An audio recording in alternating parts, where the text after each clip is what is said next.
After my trip through Europe, I found myself in Scotland with my dear friend and colleague Dr. Sohaib Saeed for what would be one of the most productive months I've had this year.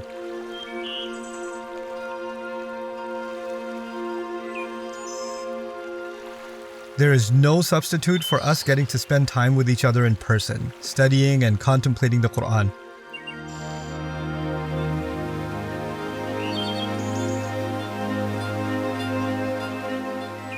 Firstly, the experience of spending hours poring over a single ayah at a time is rewarding beyond what I'm capable of expressing. All I can say is it rejuvenated my heart, my soul, and renewed our commitment and love for this work.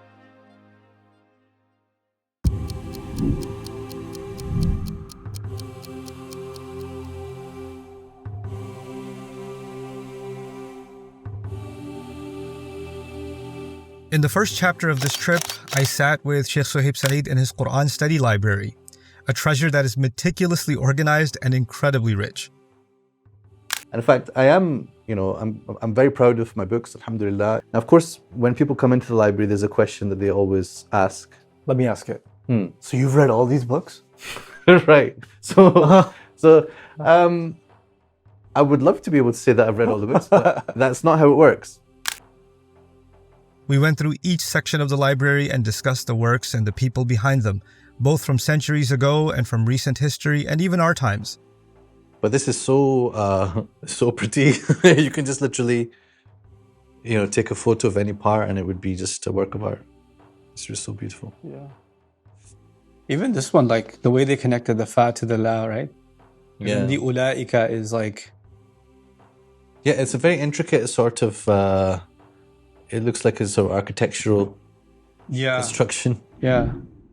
These are the amazing souls that made and continue to make our study of the Quran as fruitful as it is today. I'm so excited that this library exploration was filmed and will be released soon. Well, first of all, we have to consider that they were not speaking Arabic. Yeah. I know that shocks people sometimes. Musa alayhi salam was not speaking Arabic. No, of course he wasn't. Well, Fir'aun was too. Well, he was Egyptian. No, he wasn't that kind of Egyptian yet.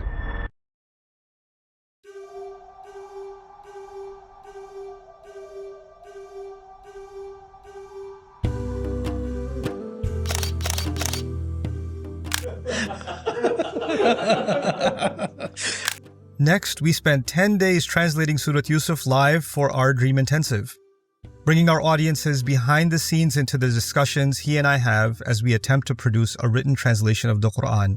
And this was incredibly rewarding.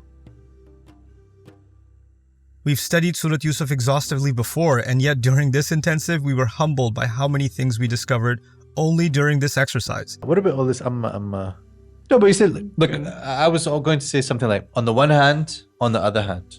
I think our audiences got to see, as we do, that translation is heavy work, and we no longer ask the question, what's the best translation? But rather, what's the best translation for this ayah? One of you is going to pour wine. The other will be crucified. So in a way, I am missing out some words from the Arabic. I recognize that. You could just use so. Alright, I'm going to jump in right here. Hey everyone, it's Usman, editor at Bayyinah. Fun fact, this translation was then finished and filmed in a beautiful Arabic and English recital whilst in Jakarta. You can watch that video right here on YouTube. إذ قال يوسف لأبيه يا أبت إني رأيت 11 كوكبا والشمس والقمر رأيتهم لي ساجدين. When Joseph said to his father, Dad, I have actually seen 11 stars, and the sun, and the moon. I watched them bow down before me.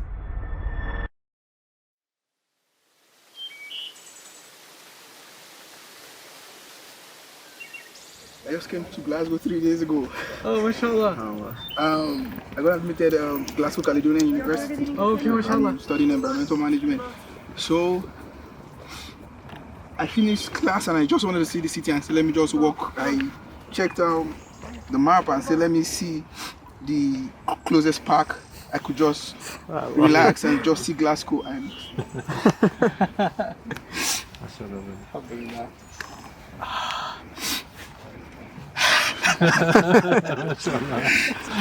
Oh. when I saw you, I wanted to yell and come and meet you. I was like, it might not be him. What are the chances? I was like, okay, let me get close. I'm happy. Don't. No, I know you're happy. I know. I'm happy too. Alright, Usman again here jumping in. Whilst at this park, we also filmed a trailer for Quran Week. And so here are some bloopers because, well, I'm mean. Sorry, Ustadh. And I want you to be able to experience firsthand what it means to connect with the word of Allah and to... I just tripped. Quran Week. I just messed that up. Okay. Okay, give me a call to action. Take one. Big clap. 3, 2, 1. Call to action, big clap. Take one.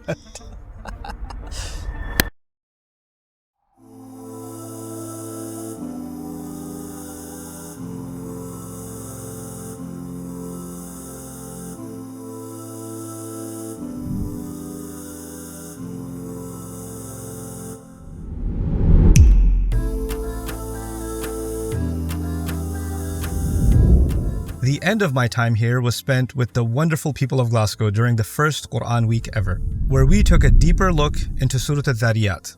I normally don't get nervous delivering lectures. I was telling my wife on the way here, I'm nervous because it's heavy. It's a lot of stuff. Sohaib, I, and Muhammad spent our days contemplating and studying a handful of ayat each day. We pushed ourselves beyond the surface reading and investigated our tradition and our own minds, seeking answers to deeper questions per ayah.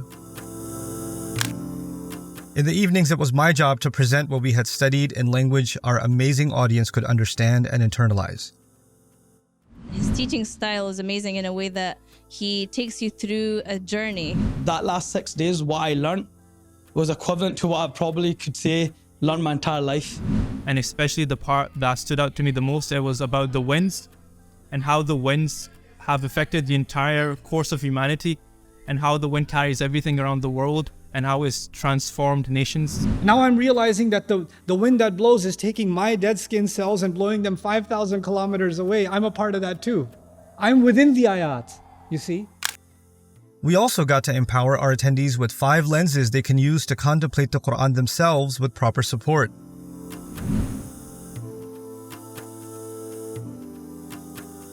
Thank you, Glasgow, for being the birthplace of Quran Week and for inspiring our team to spread Quran contemplation around the world.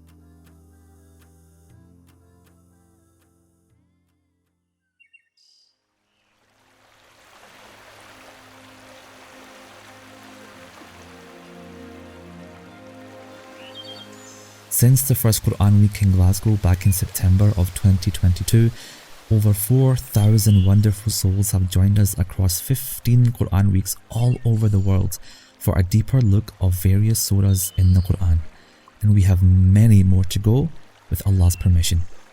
Thank you for being part of this journey, and we hope to see you in the next one.